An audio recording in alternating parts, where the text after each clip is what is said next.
أشهد أن لا إله إلا الله وحده لا شريك له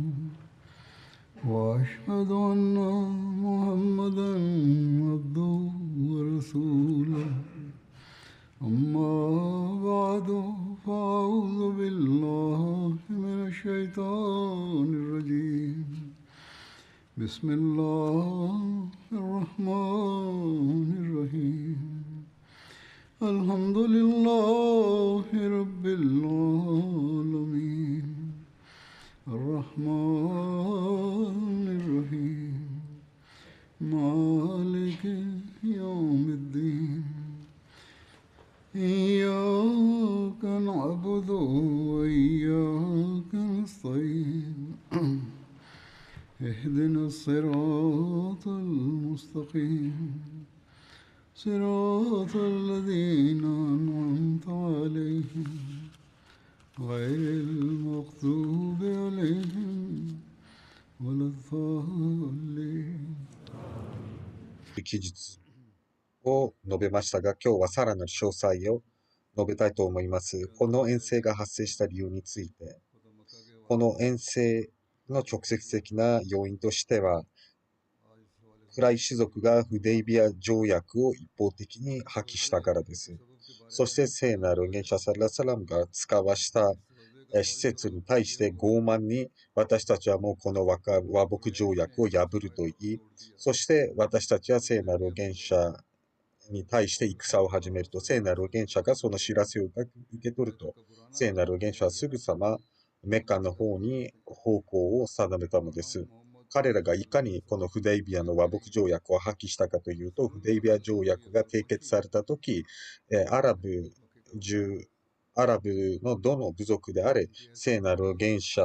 と同盟を結ぶこともできれば、クライ種族とも同盟を結ぶことができるということが締結されたのです。バヌ・ホザーとバヌ・バカルというこの2つの部族、バヌ・ホザーという部族は聖なる預言者と同盟関係を結び、そして、バクル族はクライ種族と同盟を結んだのです。そうすることによって、これらの部族はお互い戦争はしなくなったの。なぜかというと、ジャヒリヤ、イスラム以前の時代にこのハザーの部族とバカル族はお互い戦争していたからです。お互いの部族の人々を殺すことによって、彼らの間には戦が始まっていたのです。そして聖なる預言者サラサラの預言者の宣言をして、そして人々はこのイスラムという新しい宗教に対して関心を寄せるようになる。その間、戦はなくなりましたが、憎しみは消えていませんでした。そして、ヒジュラ歴8年シャバートの月が来ると、そしてフデビア条約が締結されて22ヶ月過ぎた頃、バクル族のある人物が、聖なる預言者サラサラムに、対して、誹謗中傷を行ったのです。すると、ハザー族の一人の青年がその誹謗中傷に溢れた死を聞くと、その人物を殴り、頭に怪我を負わせたのです。そうすることによって、この2つの部族には対立が深まり、そして以前からその憎しみ合っていたので、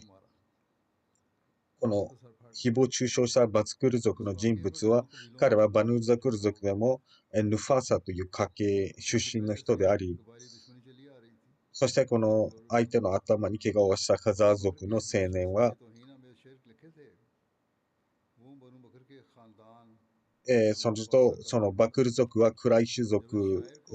に支援を要請したのです。武器などの。カザー族を襲うために。クライシュ族はそれを承認し、アブ・スフィアンはそれには同意していませんでした。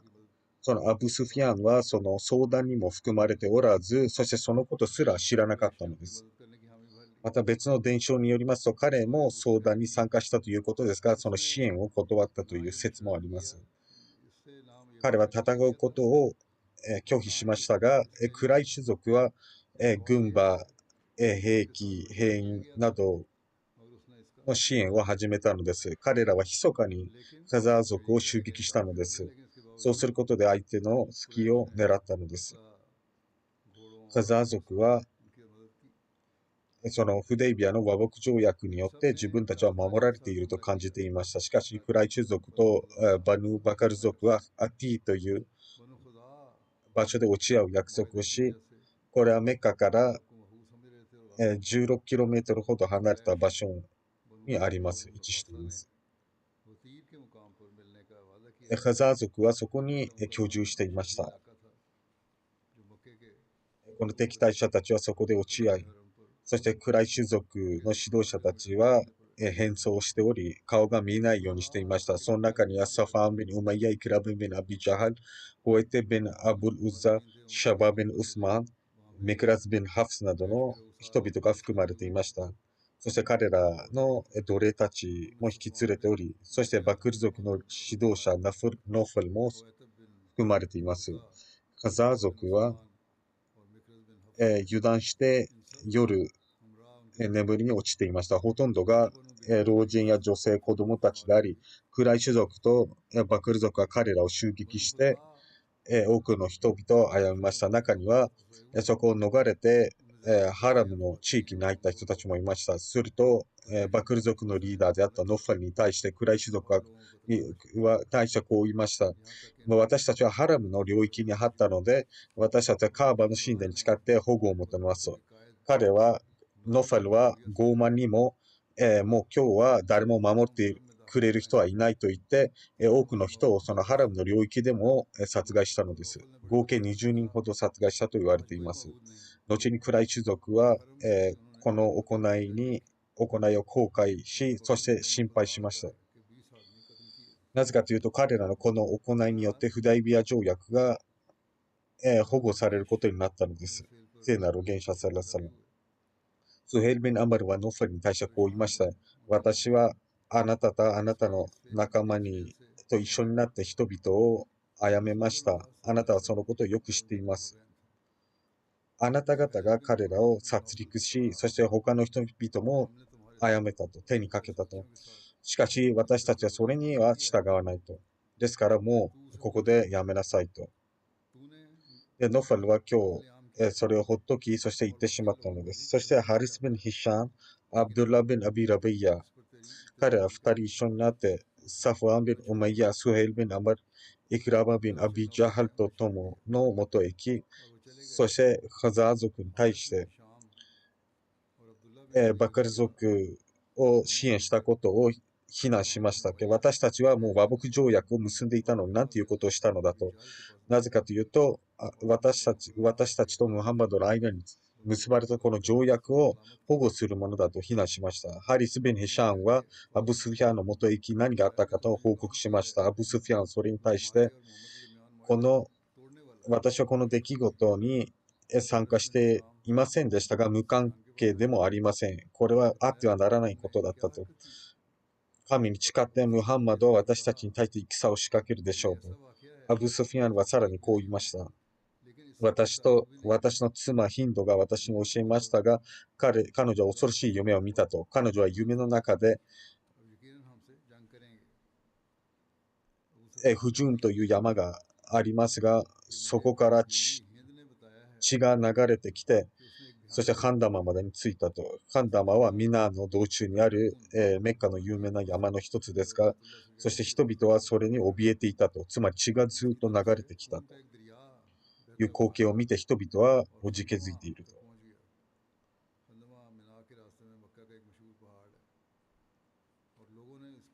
とにかく、聖なる原始者は神からのお告げを通じて、このカザー族に対する攻撃を、知っていました。ウムルムミニであるハズレット・メムナ・ビンテ・ハリスからの伝承によりますと、聖なる原始者サララウサランは、夜、彼女の家で過ごし、そしてウーズをするために夜起き上がると、すると聖なる原始者はウーズの場所でラベックを3回唱えました。つまり私はハセサンジルと。そして3回このようにも唱えました。ヌセルタと。ヌセルトってつまりあなたは助けられたと。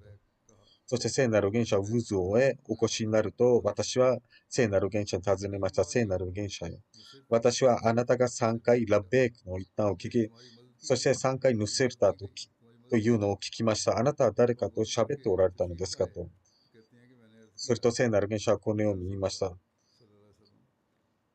ホザー族の一人がある死を唱えながら私の助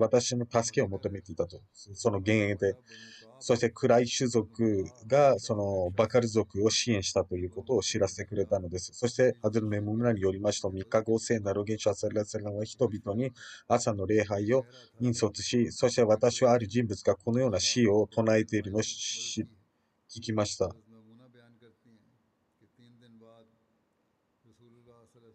つまり我が神よ、私はムハンマド・サラララサラムにフデイビア、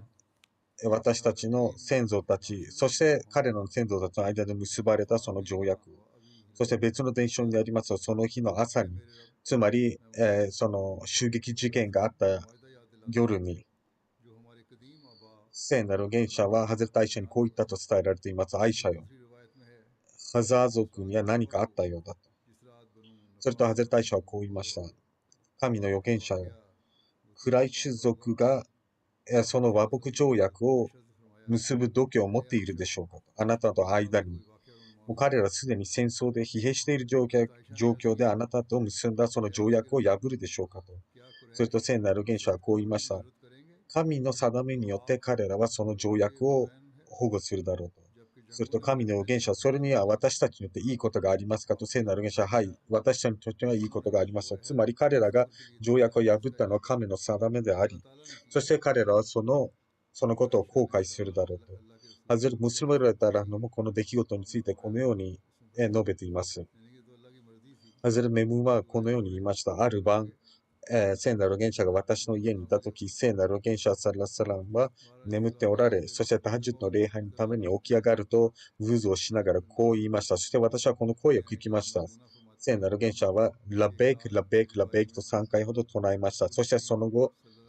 ヌシルタ、ヌシルタ、ヌシルタと3回唱えました。そして、ウズをし終えて、聖なる元首がお戻りになると、私はこう言いました。聖なる元首よ、誰かが来てあなたと話していたのですかと。すると聖なる元首は、はい、幻影で私はハザー族の人物に会い、そして彼らは叫んでいました。私は神に誓ってムハンマドにこう言います。あなたとあなたの先祖の愛で結ばれたその条約、そして私たちはその支援を続けましたが、暗い種族は私たちとの約束を破り、夜私たちを襲撃し、その時誰かが私たちを手にかけたのです。ですから私たちは支援を求めます。助けを求めます。そして私は聖なる元首はこう願います。すると私はハザーの人が幻影で私はその人を見て、彼がやってくると私はラベーク、ラベーク、ラベークと3回言いました。つまり私は助けに来ると、ハセさんと3回唱えた。そしてこのように言いました。ヌセルタ、ヌセルタ、ヌセルタ。つまりあなたを助けられると。これも3回唱えました。そしてハゼル大将はこのように述べます。そしてその日の朝、聖なる元首サルララサランは私の家にお越しになり、そしてこのように述べられました。ハザー族によからぬことが起きたとハゼル大将はこのように述べます。つまり、ハザー族によからぬことが起きたということは、彼らはメッカの地域に住んでいるので、メッカ郊外に住んでいるので、そのメッカの人々はバカル族と同盟を結んでおり、どうやら彼らは一緒になってハザー族を攻撃したのかと。するとハゼル大社はこう言いました。これほど約束を結んだにもかかわらず、条約を結んだにもかかわらず、それを保護して彼らはハザー族を攻撃するでしょうかと。すると聖なる元首は、はい、神の定めによって彼らはこの条約を保護しているのであり、そして聖なる元首サラツァランは攻撃を許されていませんでしたが、この条約が一方的に廃棄されたことにより、私たちを攻撃ができるようになったと。では、その結果はより良い方向に、より良いものでしょうかと、聖なる元首は、はい、いい方向に転びます。答えられました。そしてまたさらなる詳細によりますと、バカル族とクライシ族のこの残酷な行為の後、アマルベン・サーレンは40人の仲間を引き連れて聖なる元者に支援を求めるためにメディナへ行きました。カザー族のリーダーであったブデー・ベン・ワルカ・ホザイもその中に含まれていました。彼は聖なる元者に詳細を話し、そして彼は聖なる元者にあったことをすべて報告し、彼らがいかなる損害を受けた。そして、クライ種族はバクル族に様々な軍事支援をして、そして、イクラマビナ・ビジャハルなどのメッカの名だたる指導者たちがこの襲撃に関与し参戦していたということをすべて話したのです。そして、アマルビン・サーレン、このカザー族のリーダーであったアマルビン・サーレンは立ち上がり、ある詩を読み、助けを求めたと。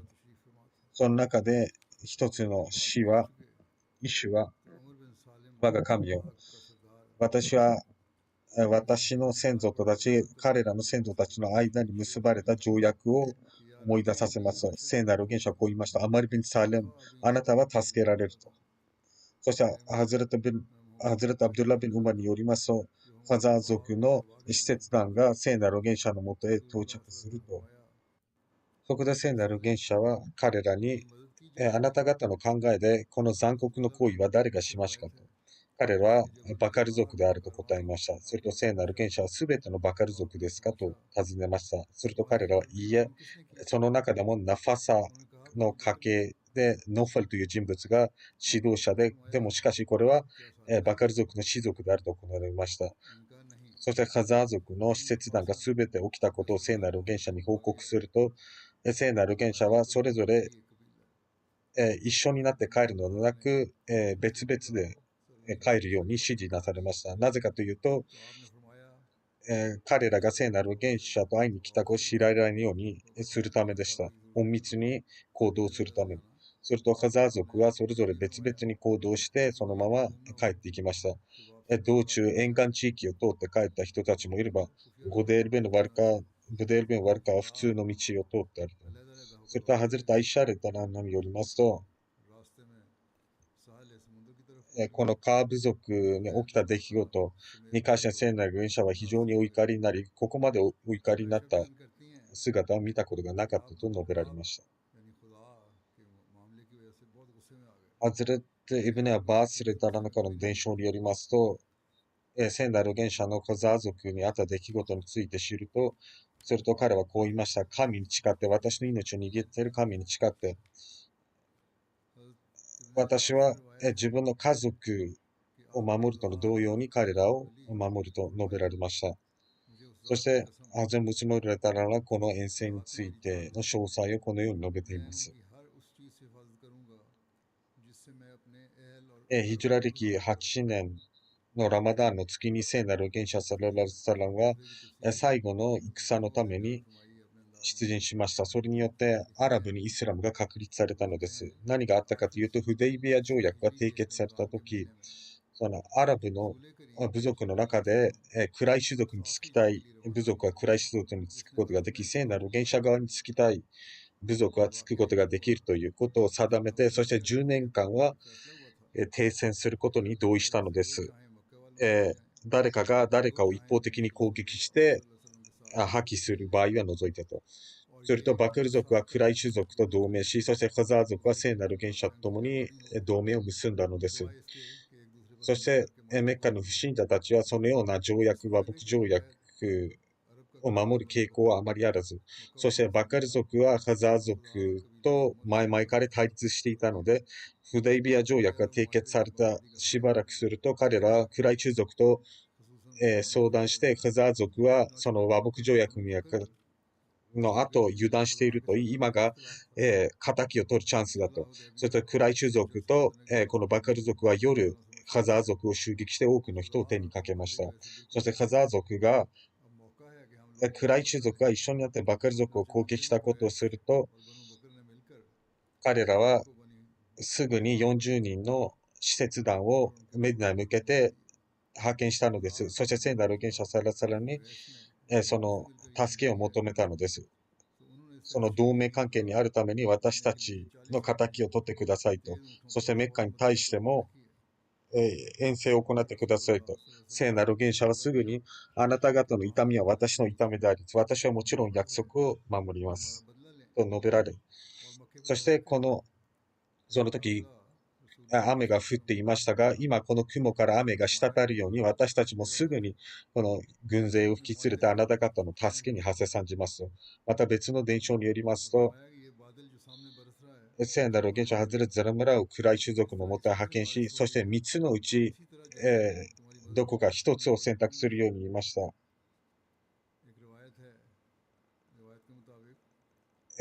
それは何かと言いますと、それはそのうちの一つは、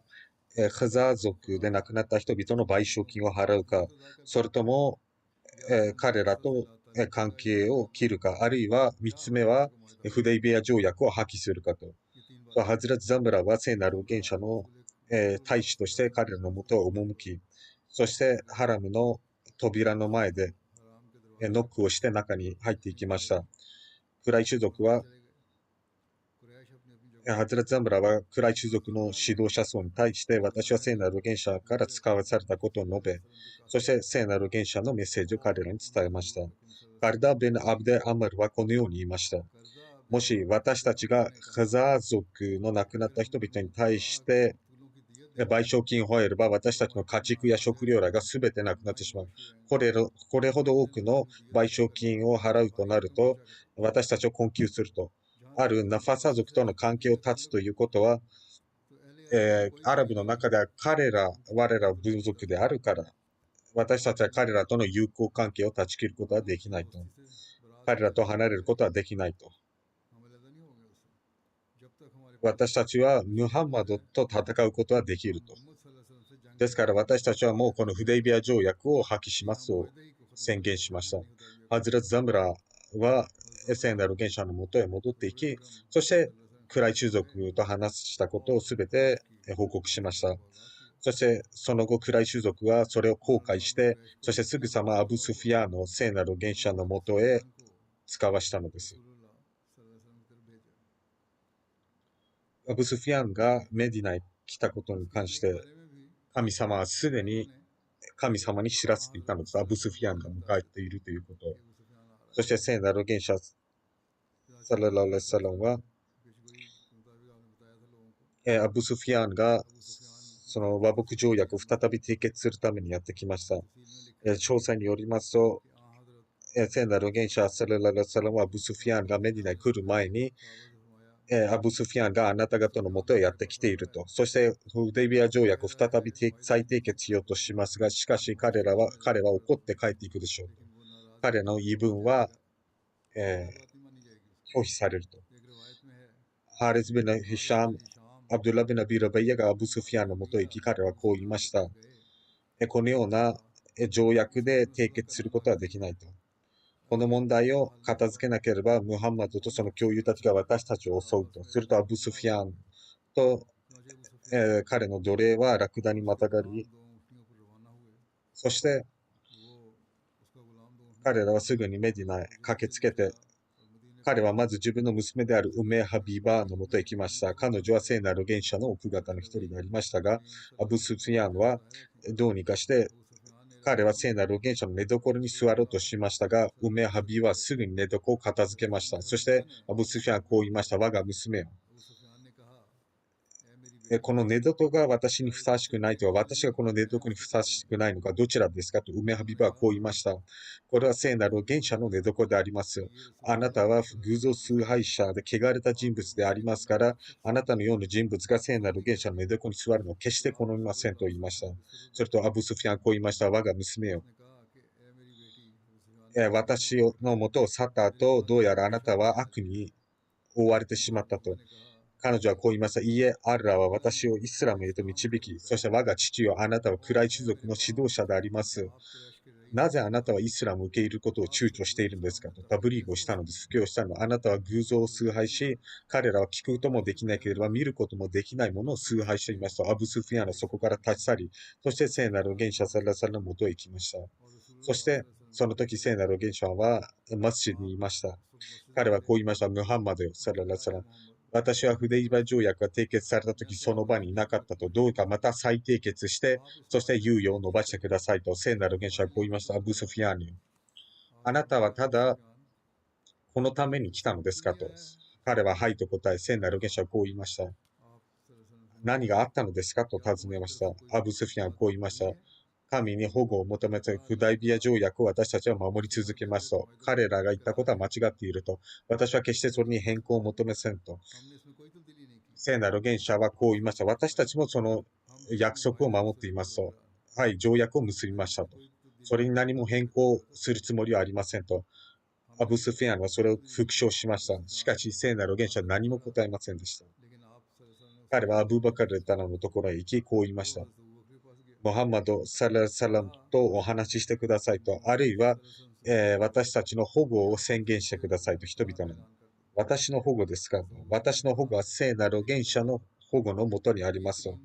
そしてアブスフィアンのハゼトウマルのもとへ行き、同じように話ししたのです。アブバカルと話したように。そしてハゼルト・ウスマンのもとへ行き、そしてこう言いました。あなたは本当に寛大で寛容な人物です。ですからどうにかこの猶予を伸ばしてください。そして条約を再締結してくださいと。決して私たちは条約を、破りませんから。ハゼルト・ウスマンも同じように言いました。そして彼はハゼルト・アリーのもとへ行き、そしてこう言いました。アリーよ。あなたは親類関係において私に一番近いと。私は非常に重大な、仕事のために来ました。しかし手ぶらで帰ることはできません。ムハンマドのもとへどうにかして話をつけてくださいと、ハゼタリはこう言いました。あなたに破滅ある。聖なる元首が何かお決めになったのであれば、私たちは決して、その件について話はしませんと。それと彼はこう言いました。アリーよ。状況は非常に悪化しています。どうにか何か意見をくださいと。ハゼタリはこう言いました。神に誓って、もうあなたに何か利益を持たせるような考えは、意見は何もありません。あなたはカナーナ族のリーダーであります。そして人々の間へ行き、そして保護を宣言して自分の町へ戻ってくる。彼はマスジドナブイに行き、こう言いました。人々よ。私は保護を求めますと。私のこの保護を、破らないでくださいと。すると彼は聖なる元首を元へ行き、こう言いました。ムハンマドよ、私は人々の間で保護を宣言しましたと。しかし彼はこう言いました。アブ・ハンザラよ。つまりアブ・スフィアノ。彼は彼の故障であります。あなたがそれは一方的に言っているだけであり、私たちは何もそれに答えていませんと。彼はラクダにまたがり戻っていきました。そしてもう別の伝承によりますと、彼はハゼル・ファトマとも話したと言われています。どうにか聖なる元首とお話しするように。しかし彼女もそれを拒否しました。つまり彼は再締結することができなくなり、彼は戻っていったのです。アブ・スフィアンが自分の民のもとへ持って行き起きたことをすべて話すと、彼らもアブ・スフィアンを罵りました。あなたは全くすべて失敗に終わって手ぶらで帰ってきた。ハゼル・ムスムル・ダラもこの出来事についてこのように述べています。そのメッカの人々はアブ・スフィアンをメディナへ送り、そしてどうにかして話をつけてムスリムたちが攻撃してこないようにと。彼はメディナに到着し、聖なる元首と会って、彼にフデイビア条約で私はいなかったからどうにかしてまた条約を再締結してほしいと求めました。しかし聖なる元首は何もお答えになりませんでした。つまり答えることによって秘密があらわになってしまう可能性があったからです。そしてアブ・スフィアンは人々の間でこう叫びました。私は、メッカからまた条約を再締結しに来ましたと宣言しましたが、ムスリムたちは彼をこの行為に対して失笑しました。そして彼はこう言いました。あなたが一方的にそう言っているのであって、私たちは何も再締結していません。また研究チームはあるノートを述べています。アブ・スフィアンが一方的に言った。私はフデイビア条約が締結されたとき、私はいなかったということをハイライトしています。そのことはどうであったのかと。つまり歴史を研究している人たちにとって、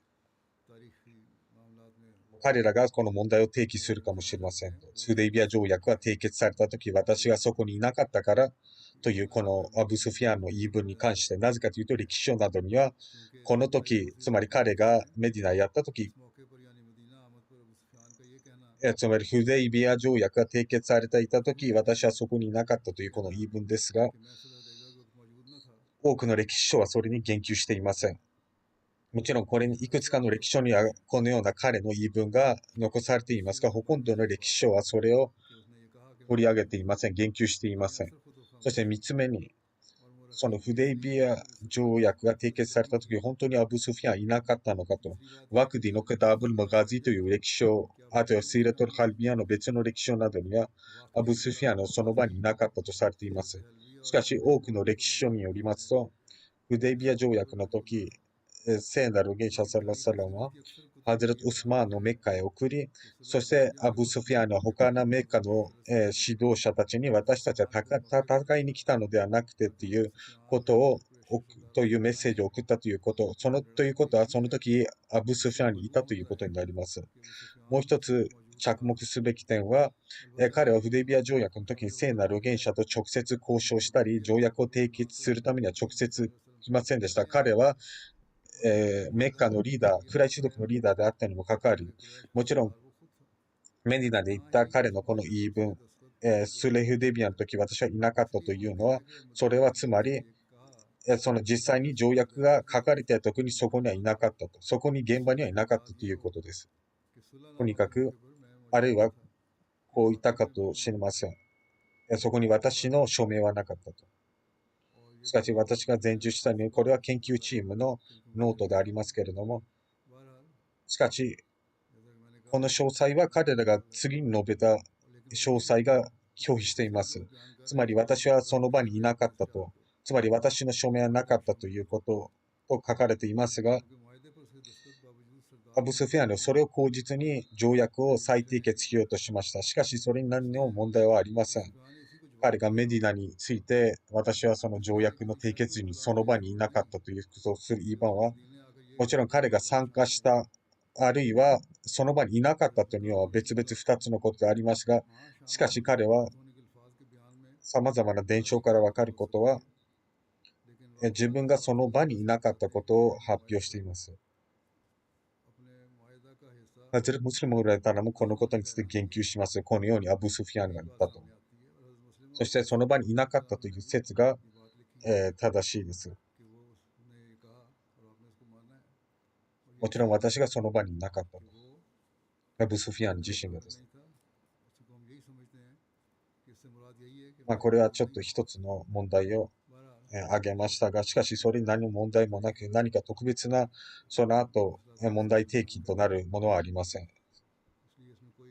そしてメッカへ向かう詳細に関して聖なる元首サララフィワレサランは密かに出陣の準備を始め、そして聖なる元首サラサランは人々にも旅の準備をするよう、旅の支度をするよう命じられました。しかし行き先はまだ発表していませんでした。同じように聖なる元首サラサランはハズレタイシャに対してこのように言いまして、旅の支度をしてくださいと、そう言ってから聖なる元首は外出し、そしてハズレタ・アブーバカルはその時自分の娘であったハズレタ・アイシャのもとを言いましたが、ハズレタ・アイシャはその時聖なる元首の旅の支度をしておられ、そしてハズレタ・アブーバカルは尋ねました。聖なる元首はどこか戦に出陣するのですかと、ハズレタ・アイシャは何も答えませんでした。そしてハズレタ・アブーバカルはこう言いました。ローマの方へ出陣するのですか、あるいはナジュの地域の方へ出陣なされるのですか、あるいは暗い種族の方へ出陣なさるのですかと。しかし、まだ条約の猶予が残っているので、ハズレタ・アイシャは彼のどの質問に対しても沈黙を貫き通しました。聖なる元首、その間、聖なる元首は帰宅なされ、そしてハズレタ・ブバからこのように尋ねました。聖なる元首よ、どこか出陣なさるのですかと。すると彼はこう言いました。はい、そうです。そしてハズレタ・ブバカルはこのように述べられました。バヌ・マスファル、つまりローマの方へ行くの、出陣なさるのですか、いいえ。ハズレタ・ブバカルはこのように述べました。ナジェットの方へ出陣なさるのですかと、聖なる元首はいいえと答えられる。そしてハズレタ・ブバカルはこのように、では暗い種族の方へ行くのですかと、聖なる元首ははいと答えました。そしてハズタ・ブバカラはこのように言いました。あなたと彼らの間には、スレフデイビア条約という和睦がありませんですかと。聖なる賢者はこの言いました。彼らはハザー族に対して何をしたか知らないのですかと。この出来事のさらなる詳細について、スーレトル・ハラビアという歴史書にはこのように記述があります。デルタ・ブーバクルはこのように尋ねました。聖なる預言者、あなたは出陣することを決めたのですかと。はいと答えられて、ハズタ・ブーバから私は準備しましょうかと言いましたが、聖なる預言者は、はい、そうですと答えられ、そしてハズタ・ブーバからこのように言いました。聖なる預言者よ。あなたはどこへ向かえるのですかと。私は暗い種族に行きますと。それとともにこうも述べられました。アブーバカリはまだこのことを内密にしてくださいと。人々に出陣を命じましたが、しかしまだ聖なる預言者は行き先を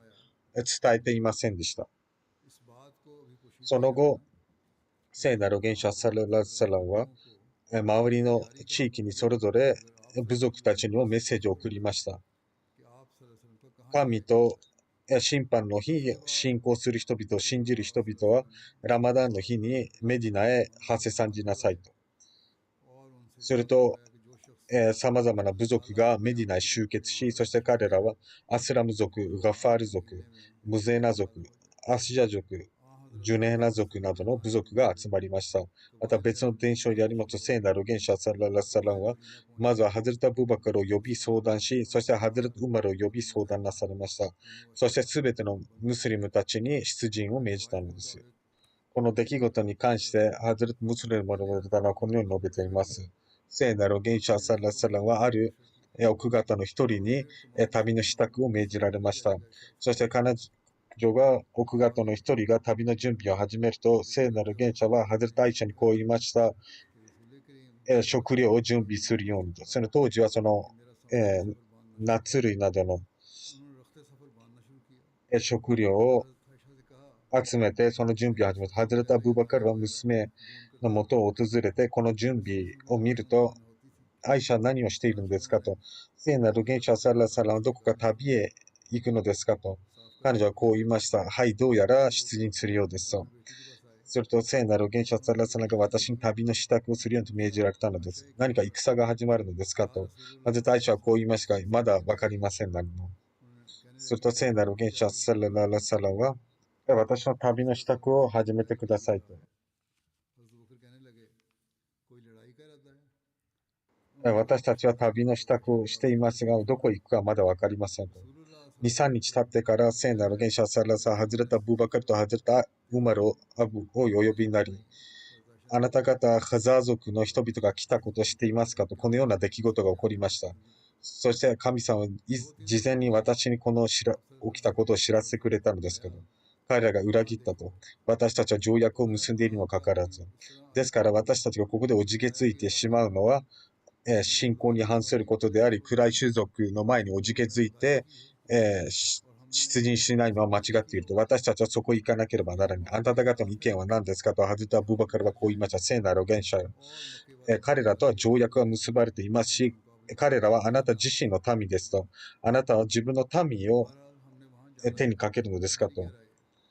聖なる賢者はこう言いました。いえ、私たちは彼らを手にかけません。条約を破った人たちを捉えるんですと。ハズト・ウマルが言ったのはこうの言います。ハズト・ウマルの性格は、ビスミラ、私はこの日のため待ち望んでいました。お祈りをしていました。そして私たちは聖なる賢者を守りながら、不信者たちと戦うこの日を、聖なる賢者はこう言いました。アブバカルは非常に優しい人物でありますが、これ正しい言葉はハズレット・ウマルが言ったと述べられました。では準備を始めてくださいと。そして聖なる元首は周辺の部族に伝達しました。神の預言者を信じる人々はラマダンの月にメディナへ集結しなさいと。聖なる元首サラサラはこの遠征を隠密に運ぶために様々な防止計画を取りました。聖なる国では8人の部隊を、ハゼルト・アブカタダ・ビン・ラビーを部隊長に任命し、ワディエ・イダムの方に派遣したのです。そうすることで、聖なる元首はその方向へ向かって出陣するという。錯乱活動したのです。イダムのワディはメディナから36マイル離れた場所なり、その他にも聖なる原者は、メッカの周りにも、諜報活動のために人員を派遣し、そしてメッカへ向かう見知らぬ人がいればその人を返すようにと命じたのです。そしてこれらすべてのためにハズレット・ウマルが任命されたのです。彼はその監督役に任されて彼自身、巡回などをしていました。このような、計画を実行に移した後、聖なる原者は、ドアのために手を挙げ、アッラフマフズ、アッラースマイヒン、ワブサーリヒン、ワラヤラウナ、イッラバクタとお祈りなされました。ワラヤスマウナ、イッラフジャ、ファジャー、神よ、フライ種族の耳、そして目を覆ってください。つまり彼らの諜報員が私たちを見ないように。しかし私たちが突如として彼らの前に現れて、そして彼らが私たちの出現の存在を知ることがないようにと。聖なる原者のもう一つのお祈りがあります。それは、アッラフマフフズルヤムナワアルクバラアンクレイシンハッタナブガタハフィービラディハ神様、クライ種族の諜報員を私たちからお守りください。そして私たちが彼らの目の前に突如として出現することができるように。これはさらなる詳細ですが、これは今後も話したいと思います。この時私はその世界情勢について言及したい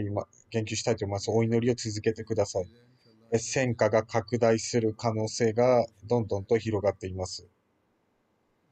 そして神様がこの破滅的な結果から私たちがお守りするようとお祈りしてください。イスラエルがイランを攻撃しました。そして非常にこの戦争は危険な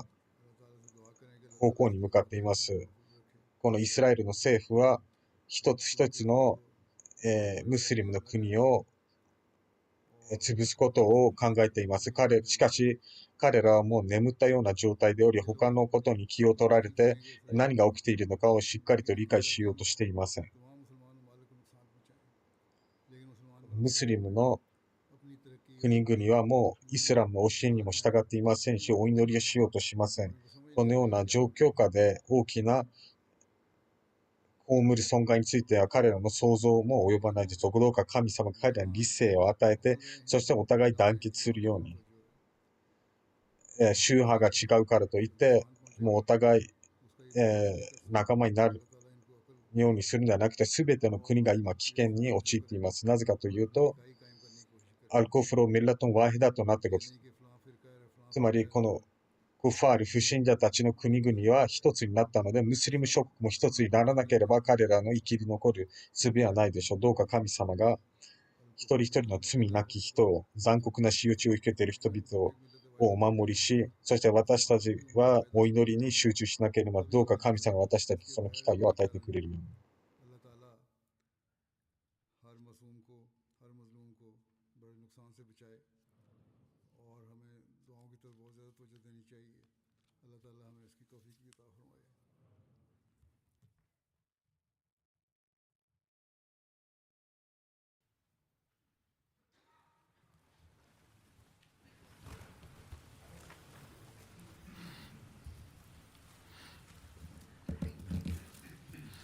الحمد لله الحمد لله نحمده ونستعينه ونستغفره ونؤمن به ونتوكل عليه ونعوذ بالله من شرور أنفسنا ومن سيئات أعمالنا من يهده الله فلا مضل له ومن يضلل فلا هادي له ونشهد أن لا إله إلا الله ونشهد أن محمدا عبده ورسوله عباد الله رحمكم الله إن الله يأمر بالعدل والإحسان وإيتاء ذي القربى وينهى عن الفحشاء والمنكر والبغي يعظكم لعلكم تذكرون اذكروا الله يذكركم وادعوه يستجب لكم ولذكر الله أكبر